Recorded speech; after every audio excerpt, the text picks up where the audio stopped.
Olá pessoal, nesse vídeo nós vamos estudar a cavitação em máquinas de fluxo. O que é cavitação? Cavitação é formação de bolhas de vapor dentro de uma massa líquida através da diminuição de pressão. Então vamos lá, voltar lá na termodinâmica, diagrama de equilíbrio de fases, pressão, temperatura. Temos três regiões: sólido, líquido e vapor. Nós podemos mudar de líquido para vapor através da evaporação quando a gente trabalha com pressão constante. Imagine então pressão atmosférica, uma panela de água fervendo, digamos PATM. Eu estou aqui no líquido, eu jogo calor, aumento a temperatura com a pressão constante, igual a PATM, e eu promovo a chamada evaporação. O líquido vai evaporar pelo aumento de temperatura. Eu posso também passar da fase líquido para vapor, não com uma mudança de temperatura, mas com uma mudança de pressão. Então imagina que agora nós estamos aqui numa certa temperatura constante, vamos chamar de T ambiente qualquer, por exemplo 20 graus Celsius. Se eu pegar uma seringa com água dentro, tampar a ponta, tira a agulha para não se machucar, tampa a ponta da seringa e diminuo a pressão na temperatura ambiente. Se eu diminuo a pressão vai cair na vertical, temperatura constante, igual a temperatura ambiente, também vai formar bolhas de vapor, muito semelhante ao que ocorre na evaporação. Só que a temperatura não mudou. Então esse fenômeno de formação de bolhas de vapor dentro de uma massa de líquido pelo abaixamento da pressão é chamado de cavitação. É isso que nós vamos estudar. Por que é importante isso? Porque imagina que é uma bomba ou uma turbina que deve operar com líquido. O líquido tem uma certa densidade, por exemplo, a água, densidade de 1000. Se mudar para fase vapor, a densidade do vapor cai da ordem de 1000 vezes, a densidade fica 1000 vezes menor. Então a potência envolvida se você lembra, a potência mecânica é a densidade vezes a vazão, etc. Vai cair 1000 vezes. Então a gente não quer bolhas de vapor dentro dessa massa de líquido, a gente quer evitar a cavitação. Por isso que é importante estudar. O ponto onde ocorre essa mudança de fase, nessa temperatura, vamos imaginar a temperatura ambiente, uma bomba, uma turbina funcionando com água a temperatura ambiente. Essa pressão onde ocorre a mudança de fase é a chamada pressão de saturação. A 20 graus Celsius, isso aqui é da ordem de 2 kPa. Então, quando a pressão do líquido chegar a 2 kPa, nessa temperatura ambiente, aproximadamente, 2, alguma coisa, vai ocorrer a formação de bolhas que é indesejável. Essas bolhas, nas bombas, além de perda de performance, porque a densidade cai muito, a gente quer bombear água, não vapor, a densidade cai muito, perde a performance e pode ser inclusive prejudicial à bomba, porque essas bolinhas em baixa pressão, quando elas passam pelo rotor, elas ganham pressão, ganham pressão instantaneamente, e essa implosão dessas bolhas de vapor provoca choques extremamente severos. Então essas bolinhas implodindo dentro do rotor da bomba vai corroer o rotor da bomba ou o rotor da turbina, por incrível que pareça. As velocidades são extremamente altas, de implosão dessa bolha, a implosão das bolhas dentro da bomba ou dentro da turbina é muito rápida, é como se fosse, de novo, é implosão, A explosão é uma coisa muito rápida, um aumento de volume muito rápido, uma implosão é uma diminuição abrupta de volume, muito rápida, e esses choques dessa implosão provocam desgaste, o rotor da bomba, da turbina vai corroer. E isso não é bom. Então vamos usar como exemplo uma bomba que está succionando. Aqui está a bomba, ela está succionando água de um reservatório. Então a bomba está acima do reservatório, uma certa altura que nós vamos chamar de HS. Esse S, no caso da bomba, tem a ver com a sucção, a altura da sucção da bomba com relação ao nível do reservatório. Essa altura de sucção é maior que zero quando a bomba está acima do nível. A bomba pode estar aqui embaixo, podia ter desenhado essa bomba aqui embaixo, tubulação vindo pela lateral, a bomba aqui. Nesse caso, a altura de sucção da bomba seria negativa. Por que é importante essa altura da bomba? Porque olha só, a gente já viu que quando a gente vai subindo, isso aqui está cheio de líquido, tá? Quando a gente vai subindo, a pressão vai caindo, caindo. A pressão vai caindo, a pressão vai caindo, a pressão vai caindo e pode chegar a um ponto que cruza a pressão de saturação. Então, em outras palavras, aqui ó, nesse ponto S, que é a sucção da bomba, que nós vamos chamar de S, onde geralmente tem um manômetro, né? Quando esse manômetro marcar menos 99 kPa, né? Que seria igual a uma pressão absoluta de 2 kPa, se esse manômetro registrar uma pressão de sucção de menos 99, é porque existe a formação de bolhas aqui na sucção da bomba. A bomba vai essa tubulação vai estar cheia de bolhas. Essas bolhas vão entrar no rotor, em alta velocidade vão implodir, vai provocar um ruído na bomba, muito parecido com uma areia correndo dentro de uma tubulação. Parece que entrou areia no negócio, entrou sujeira, mas não. São essas bolinhas de vapor que estão implodindo em contato com o rotor. Então nós queremos evitar que isso ocorra. Nós não queremos que a pressão no ponto S, na sucção da bomba, nós não queremos que ela atinja a pressão de saturação. Então vamos lá. Vamos usar a equação de Bernoulli modificada entre um ponto 1 na superfície do reservatório, uma linha de corrente, até esse ponto S, que seria na entrada ou na sucção da bomba, onde eu tenho um manômetro que eu consigo monitorar a pressão, tá bom? Então, vamos escrever a equação de Bernoulli modificada entre os pontos 1 no nível e S na sucção da bomba. No nível, aqui a velocidade é praticamente zero, né? Então, V1 praticamente zero. Z1, eu posso definir meu eixo Z iniciando no nível, como sempre a gente faz, né? Mais fácil. Então, o Z1 também é zero. O P1 é o PATM.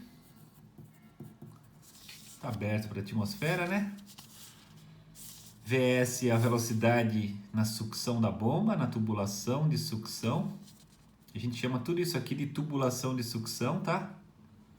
Desde a entrada do reservatório, nesse caso é um tipo reentrante, né? Mas pode ser de canto vivo, pode ser arredondado. Eu desenhei uma reentrante aqui apenas para ilustrar. Essa é a tubulação de sucção que vai até a entrada da bomba. Então essa tem uma certa velocidade. O ZS é a altura do ponto S, que vamos chamar de HS, que é o H da sucção. Pressão na sucção, que é o que o manômetro vai registrar, que é o que nós queremos calcular. E último termo, perda de carga entre os pontos 1 e S. Então toda a perda de carga daqui até o ponto S, onde está o manômetro. Então, zerando esses termos aqui, substituindo esses aqui, nós vamos tirar aqui a pressão no ponto S, a pressão registrada por esse manômetro vai ser a PATM mais ou menos alguma coisa, né? Como sempre. Nesse caso é menos, né? Então é PATM menos ρg, o H. Então, PATM menos ρgH é a pressão estática aqui, no ponto S, e menos a energia cinética, a pressão dinâmica, devido à aceleração de 0 até Vs, certo? Então, observem que isso aqui é um número positivo, positivo, positivo, positivo, positivo, positivo, positivo, vai ser a PATM menos alguma coisa. Ou seja, o PS é menor que o PATM. Então, a pressão nesse ponto aqui é menor que o PATM. O quanto menor? Será que chegou na pressão de saturação ou não? Essa é a nossa dúvida, o nosso temor, digamos assim. Nós não queremos que a pressão caia muito para atingir essa linha para ocorrer a cavitação. Se o PS chegar no PSAT, cavitação, problemas. Então aí o pessoal define, é chamado NPSH, Net Pressure Suction Head, significa pressão líquida na sucção, medida em metro. O pessoal gosta de medir em metro, tá? Então é a pressão na sucção, é a pressão no ponto S, pressão de estagnação no ponto S, menos o PSAT, ou seja, o quanto que a pressão nesse ponto ainda está acima da atmosfera. Em outras palavras, quão longe eu ainda estou dessa linha. É o quanto que está acima do... Eu falei da atmosfera, não. É o quanto que está acima da saturação. Essa distância aqui. É isso que eu quero quantificar. Esse aqui é o nosso NPSH. Só que medida em metros. Então, eu vou dividir por... Essa diferença de temperatura, de pressão, desculpa. Vou dividir por ρ e por G. Para ter esse saldo de pressão medido em metros. O que é a pressão de estagnação? Relembrando, é a pressão estática mais ρv² sobre 2. Nós vimos, né? Então, a pressão no ponto S de estagnação é só trocar P por PS e V por VS. E aí, nós vamos substituir a equação 1, que é essa daqui, e a equação 2, que é essa daqui, na definição do NPSH. Vamos lá. Um pouquinho de algebrismo agora. Então vamos lá. NPSH, por definição, é o PS de estagnação. Só que o PS de estagnação é o PS mais ρ VS ao quadrado sobre 2. Então nós estamos substituindo essa aqui, pressão S de estagnação aqui, menos PSAT dividido por ρg.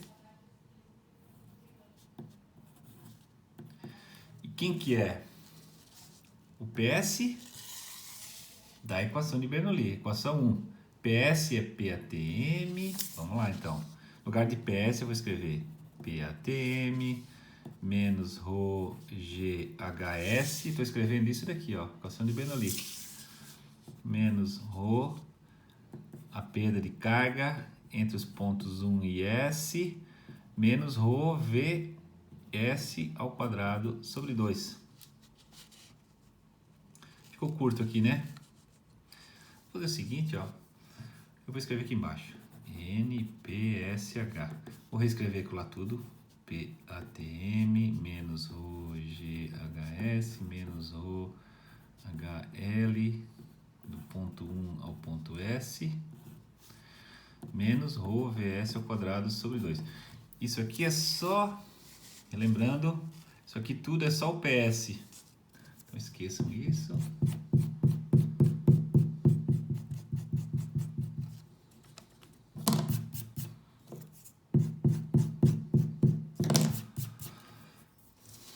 mais Rho VS ao quadrado sobre 2, estou aqui, menos, estou aqui, o Psat.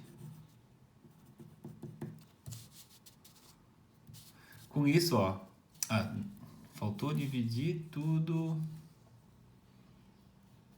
isso aqui tudo dividido por Rho G.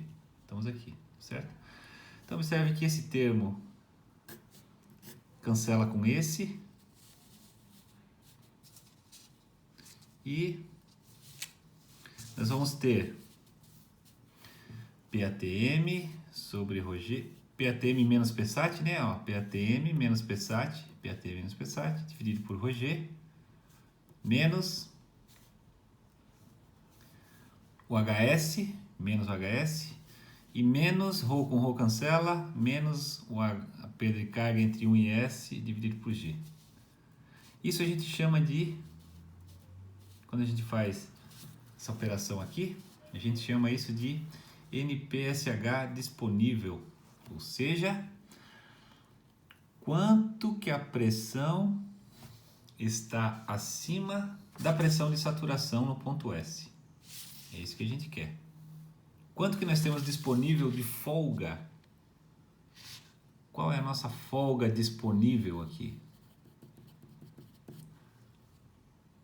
Qual é essa distância que nós temos disponível? É isso daqui, medida em metros, tá bom? O caso mais comum, quando a gente trabalha com água, a 20 graus Celsius e a nível do mar.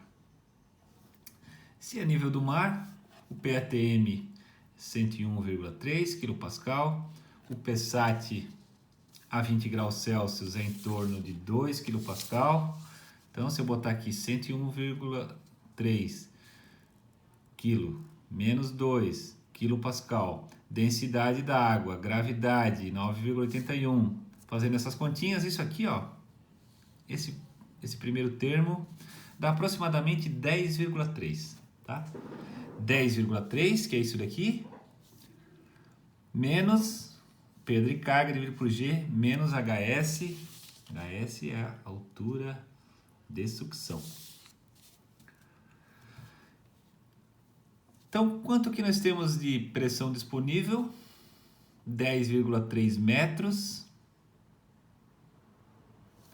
Observe que se eu fizer, mesmo que não tivesse perda de carga, no mundo ideal, sem perda de carga, quanto que eu tenho disponível?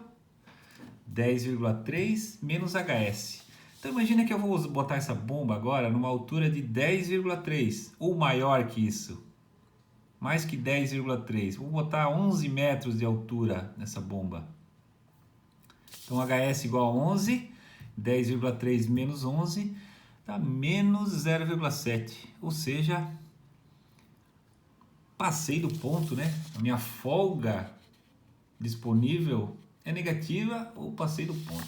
Então, uma bomba, pessoal, nunca vai funcionar, nem a turbina também, nunca vai funcionar se essa altura aqui for entre a bomba e o reservatório. Pode ser uma turbina, inverte agora, isso aqui é a turbina, vem lá da represa e vai para o canal de fuga, que é o rio, a montante, né, da turbina, o rio depois da turbina. Nunca pode exceder 10,3 metros. Na verdade, considerando a perda de carga, vai ser menos que isso ainda. Porque a perda de carga atua como um desnível. É como se eu estivesse jogando essa bomba mais alta ainda. Então a chance de eu ficar com o NPSH disponível negativo é maior quando eu tenho perda de carga. Ok? Então, nunca vocês vão ver uma bomba funcionando com mais de 10 metros de desnível. O ideal é botar essa bomba abaixo do nível do reservatório para diminuir esse perigo, mas mesmo assim não elimina o perigo, porque tem toda a parte da perda de carga que joga contra. A perda de carga, se vocês lembram, tem lá o F, L sobre D, LE sobre D, tá certo? Lembra disso? V quadrado sobre 2, lembra disso? Então aqui na velocidade é a vazão sobre área. Então em geral a perda de carga é uma constante C que multiplica a vazão ao quadrado.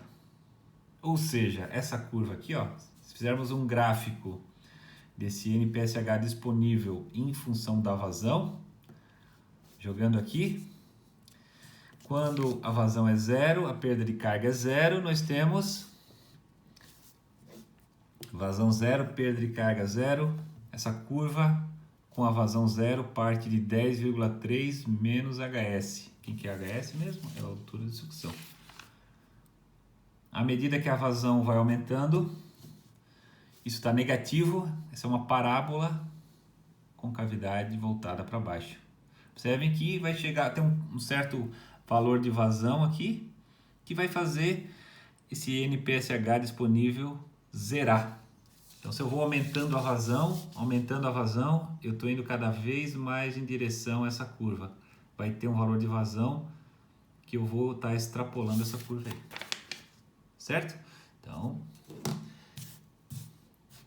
uma dada instalação, observe que a gente nem falou na bomba ainda, pessoal. Estamos falando só da tubulação entre o ponto 1 e o ponto S. Essa tubulação vai me acarretar uma perda de carga, vai me acarretar um certo desnível. Isso é só geometria, né? Que faz com que a folga que eu tenho para não virar, para não ter cavitação, essa folga vai diminuindo com a vazão. Beleza. Isso tudo nós estamos falando, essa folga, né? Essa disponibilidade num ponto S aqui na entrada da bomba. Agora vamos lá para dentro da bomba. Enquanto falamos sobre o lado de fora, agora vamos falar para o lado de dentro da bomba.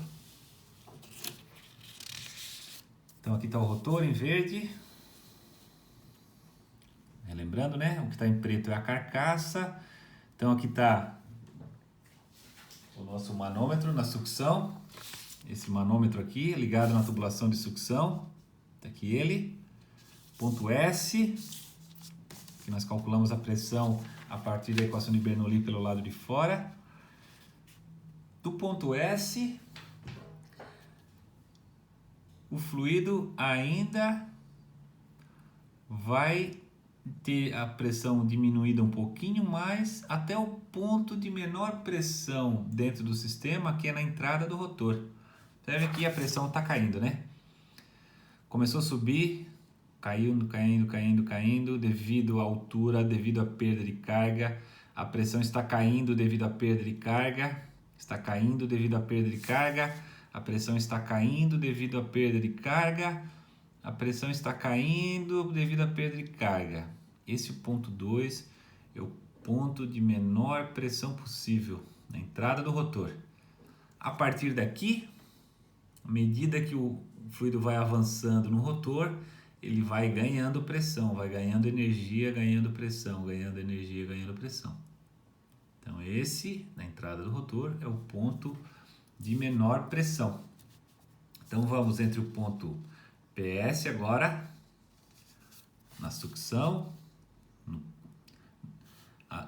no ponto onde está o manômetro de sucção, no ponto onde eu medi essa folga que eu tenho aqui, e vou ver o quanto de pressão que eu perco daqui até aqui, certo? Observem que até agora eu garanti que não tem formação de bolhas aqui no manômetro de sucção. Se eu usar essa equação, eu calculo a folga que eu tenho para que não haja cavitação até esse ponto S. Agora vamos mais lá para dentro ainda. E no ponto 2? Tudo bem, não formou bolhas ainda no ponto S. E no ponto 2? Será que formou bolha? Então vamos ver isso. Vamos pegar agora a equação de Bernoulli modificada entre S e 2. Ponto S, velocidade S, ZS. Então vamos pegar o eixo Z aqui. O ponto ZS e Z2 nós vamos admitir que são praticamente na mesma altura. Ah, professor, mas o ponto 2 está um pouquinho mais alto. Tem que imaginar que também essa linha de corrente, não quero desenhar demais para não bagunçar, mas o ponto 2 também está aqui, né? O fluido parte vai para cá, parte vem para cá. Então o ponto 2 são dois pontos. Uma média entre esses dois pontos dá uma linha horizontal. Então, o Z2 e o ZS são praticamente iguais.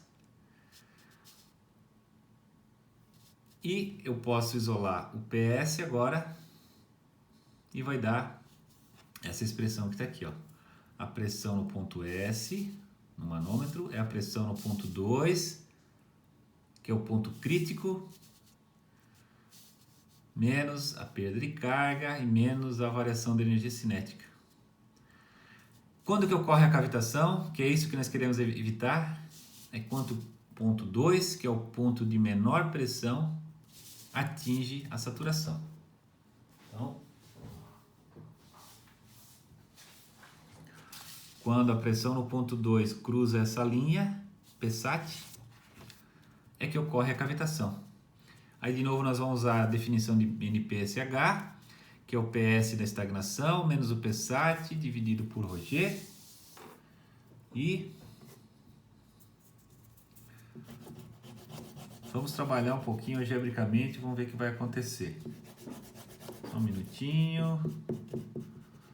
Acabei esquecendo de apagar uns rabiscos que eu fiz aqui, mas tá tudo certo. Então vamos lá.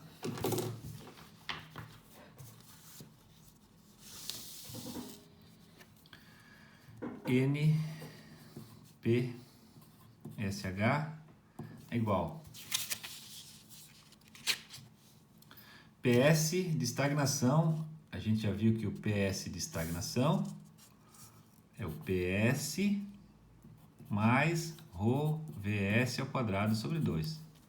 Definição de pressão de estagnação. Menos PSAT dividido por ρg.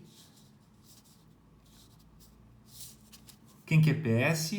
É P2 mais isso aqui tudo, só que P2 é igual àquilo lá. Então vamos tentar jogar tudo numa equação só, ver o que vai dar. Vai ficar NPSH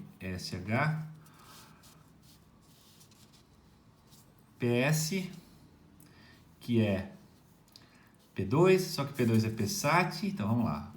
PSAT mais H mais ρ vezes a perda de carga entre os pontos S e 2. Perda de carga daqui até aqui. Então estamos aqui.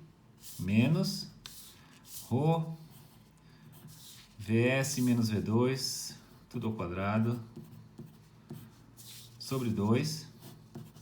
Então isso aqui é só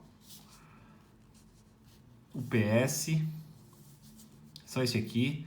Vou somar com ρ VS ao quadrado sobre 2. Vou subtrair o PSAT e vou dividir por ρg. Então, PSAT com PSAT cancela. Menos ρ VS ao quadrado sobre 2 com mais ρ VS ao quadrado sobre 2. Então, esse cara com esse cara cancela. E nós temos o seguinte resultado, ó. É ρ, perda de carga entre S2, menos com menos mais, ρ V quadrado sobre 2. Isso aqui nós vamos definir como sendo NPSH requerido. Requerido por quem? Requerido pela bomba. NPSH é a folga. Essa é a folga que a bomba requer que exista no ponto S. É o quanto que a bomba requer que a pressão esteja acima do ponto S para que não dê problema no ponto 2. Então, para evitar que dê problema no ponto 2, eu vou requerer que aqui nesse manômetro a pressão seja no mínimo essa daqui. Então, esse é o requerido pela bomba. NPS requerido. Esse aqui é o NPS disponível. Disponível porque Não tem nada a ver com a bomba, é disponível. Quem disponibilizou essa pressão aqui foi a tubulação de sucção. Então, a tubulação de sucção põe à disposição o NPSH disponível. Quanto que a bomba requer? Ela requer isso daqui. Certo? Então, são duas coisas diferentes. Um é o que eu tenho disponível aqui na sucção, o outro é o que a bomba requer nesse mesmo ponto. Observe que o que a bomba requer tem que ser menor, ou o que a tubulação disponibiliza tem que ser maior do que a bomba requer. Se a tubulação não disponibiliza uma folga grande o suficiente, a bomba vai cavitar. Então, requerido pela bomba. Qual o comportamento desse NPSH requerido pela bomba? Observe que calcular essas duas grandezas é difícil. Difícil calcular essa perda de carga aqui. Cadê meu desenho? Difícil calcular a perda de carga entre esses dois pontos aqui. Tem um rotor girando, né? A gente sabe calcular a perda de carga de tubulação reta, mas aqui desse rotor girando, mais complicado. Então a gente mede isso em laboratório, essa perda de carga. V2 é a velocidade absoluta na entrada do rotor. A gente tira lá pela geometria do rotor. Mais fácil é ir para o laboratório e medir, porque vai envolver esse cara aqui, ó. Então vai para o laboratório e mede esse cara, consegue calcular esse. A gente sabe que essa perda de carga, toda perda de carga, né, é sempre uma constante vezes a vazão ao quadrado. Por quê? Porque toda perda de carga qualquer perda de carga é algo do tipo uma constante vezes um V quadrado. Então esse V quadrado leva em conta, transformando, né, dividindo, multiplicando pela área, nós temos a vazão. Então, o que a bomba requer, a folga mínima requerida pela bomba, a folga em termos de pressão, é uma curva, observem que agora positivo, ó, tudo positivo, positivo, positivo, então uma parábola virada para cima. À medida que a vazão vai aumentando, a bomba requer mais e mais folga, ou seja, quanto mais alta a vazão, a bomba quer iniciar cada vez mais longe dessa linha aqui. Então, uma coisa é o que está disponível pela tubulação, outra coisa é o que está sendo requerido pela bomba. E, como eu falei, o disponibilizado pela tubulação tem que ser maior que o requerido pela bomba. Eu posso traçar os dois gráficos aqui, ó. O disponível e o requerido. Relembrando, requerido, uma parábola crescente, e o disponível é uma parábola decrescente que começa em 10,3 menos a altura de sucção. Então estamos aqui, ó. Observe que tem um ponto onde elas se encontram. Essa é a vazão máxima que esse sistema vai operar sem cavitação. Observem que à esquerda, desse ponto para cá, o que eu tenho disponível na tubulação é maior do que é requerido pela bomba. Tranquilo, né? Então vai sobra pressão aqui. Eu tenho disponível mais do que é requerido. Não tem formação de bolhas.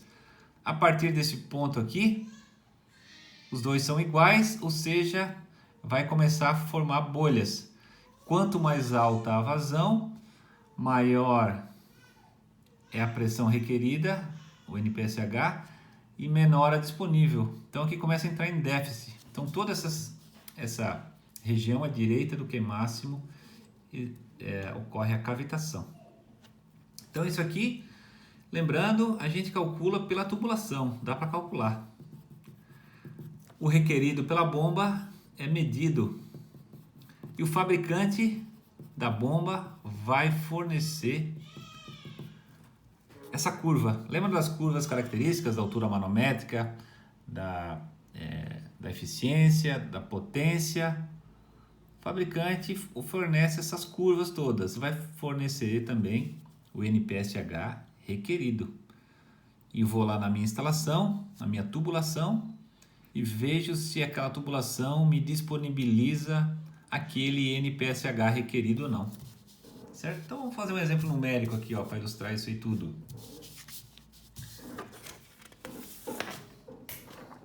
Uma bomba com a seguinte vazão, operando com a seguinte vazão. Segundo o dado do fabricante, para 1 litro por segundo, essa bomba precisa de um NPSH de 3 metros, esse é o NPSH requerido. Ou seja, digamos que eu olhei lá na curva da bomba e vi que 1 litro por segundo, isso me deu um NPSH requerido de 3. É isso que está dizendo. Olhei lá na curva da bomba, tá? Do fabricante. Para essa vazão, esse é o NPSH requerido. Verificar a ocorrência de cavitação. Vamos considerar temperatura 20 graus Celsius e nível do mar. Se eu usar temperatura 20 graus Celsius e nível do mar, eu posso usar a seguinte expressão.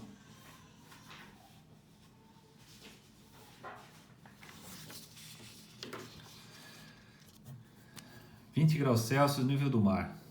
E vou usar essa expressão aqui.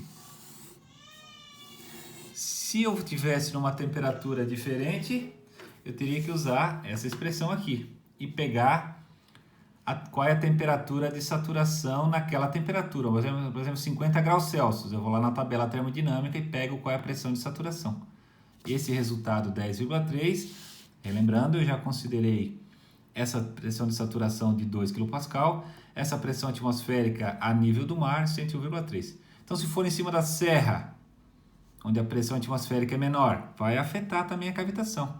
Então, a temperatura afeta a pressão de saturação e o nível, se é nível do mar ou se é nas alturas, a pressão ambiente vai afetar o PATM, obviamente. E essa curva vai se deslocar para cima e para baixo.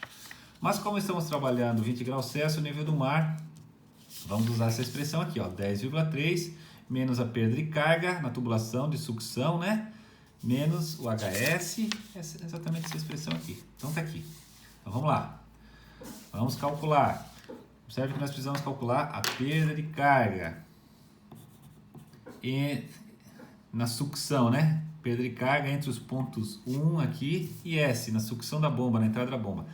Isso aqui imagina que é um poço, tá? Instalação muito comum. A bomba está acima do poço, ela está 5 metros acima do poço. A bomba está 5 metros acima do nível do poço. Aqui tem uma válvula de retenção.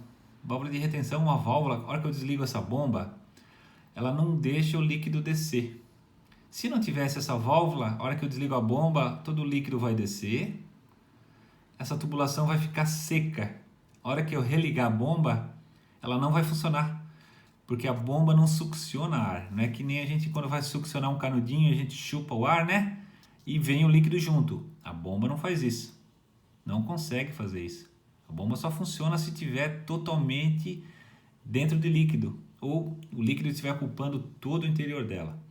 Então, para evitar esse tipo de problema, a gente usa a chamada válvula de retenção, uma válvula que só deixa o líquido ir num sentido. Essa válvula de retenção só deixa a água subir. Ela nunca vai descer. Eu desligo a bomba, a água não desce. A tubulação fica sempre cheia. Só que ela dá uma perda de carga razoável, um LE sobre D de 600. Tá bom? É uma bolinha aqui que fica obstruindo a saída, e para poder subir a água tem que levantar essa bolinha, essa esfera, então isso provoca perda de carga. Essa tubulação de sucção tem 7 metros de comprimento, tá? E nós queremos calcular, ver se vai ter cavitação ou não. Para isso nós precisamos calcular o NPSH disponível. Para isso precisamos calcular a perda de carga. Como é que calcula a perda de carga? A gente já está acostumado com isso, né? A perda de carga vai ser o K da entrada mais o F, L sobre D, trecho reto, tá certo? O LE sobre D, dessa válvula, vezes a velocidade ao quadrado sobre 2. Então, precisamos calcular a velocidade. A velocidade é a vazão sobre a área. Quem é a vazão? 1 litro por segundo. Então, litro é 10 na menos 3 metros cúbicos por segundo. E a área, π, vezes o diâmetro. Quem que é o diâmetro? A tubulação é tubos lisos, diâmetro de 1 polegada. Então, o diâmetro é 0,0254 vezes 4, πd quadrado sobre 4, né? Isso vai dar uma velocidade de 1,97 metros por segundo. Com isso, eu posso calcular o número de Reynolds, como sendo ρ/v d dividido por mi. Tá tudo ali, né? Vamos lá. 1,97, diâmetro 0,0254. Viscosidade da água, a gente tem usado 10 na menos 3, né? Bom valor. Isso vai dar aproximadamente 5 vezes 10 na 4. Isso é turbulento.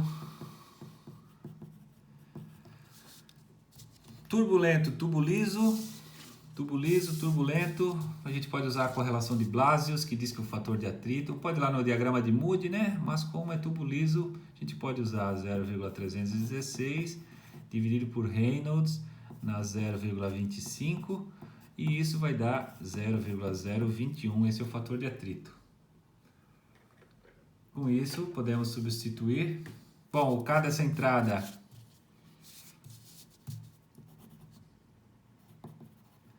é uma entrada do tipo reentrante, se vocês lembram, esse K é 0,78, é o maior K que existe na entrada, né? É o pior tipo de entrada, mas ela é necessária porque a gente quer que isso aqui fique submerso até quando o nível está bem lá embaixo, tá certo?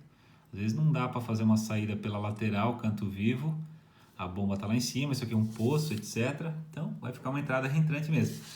Jogando tudo aqui, ó. Vamos tirar que perda de carga vai dar 0,78 mais F 0,021 mais vezes L sobre D. O L é o comprimento reto. O comprimento reto, isso aqui é a distância da ponta do cano até sucção da bomba, 7 metros, o diâmetro 0,0254, mais o LE sobre D, que no caso da válvula de retenção só tem um acessório, que é essa válvula de retenção, 600,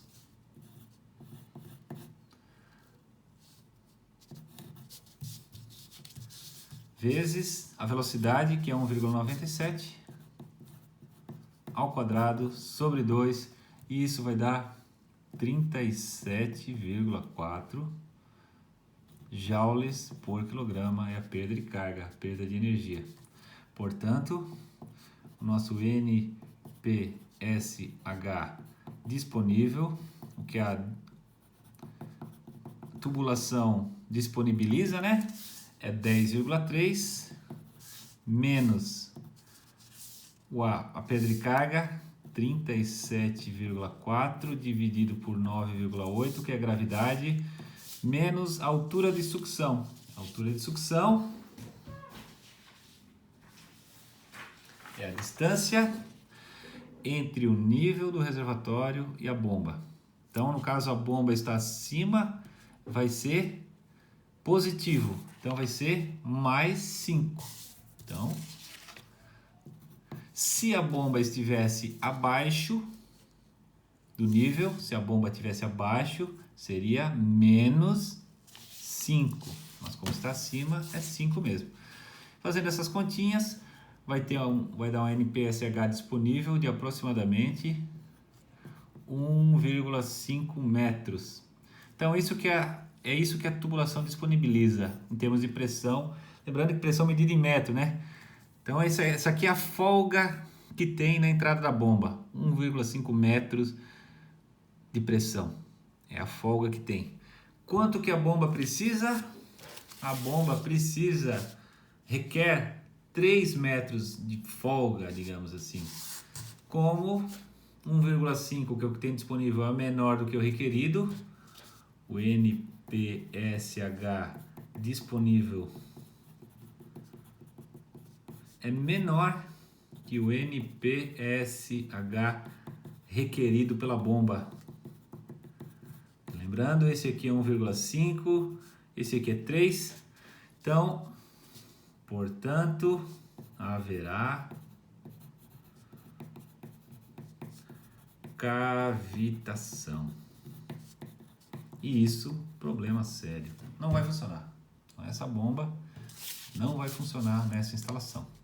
Como projetista, a gente tem que saber, né, que isso não vai funcionar antes de testar. Eu até sempre conto a história, né, de um aluno que quando chegou nesse ponto, ele falou: então foi por isso que lá em casa não funcionou. Ele tem essa situação aqui, ó, ele tem uma cisterna, um reservatório no nível da rua e queria bombear água para um reservatório lá no 3º andar da casa dele. E a bomba estava aqui do lado, só que o pessoal roubou a bomba. Então, o que eles fizeram? Tentaram botar a bomba num lugar alto, em cima da casa, para que ninguém roubasse a bomba.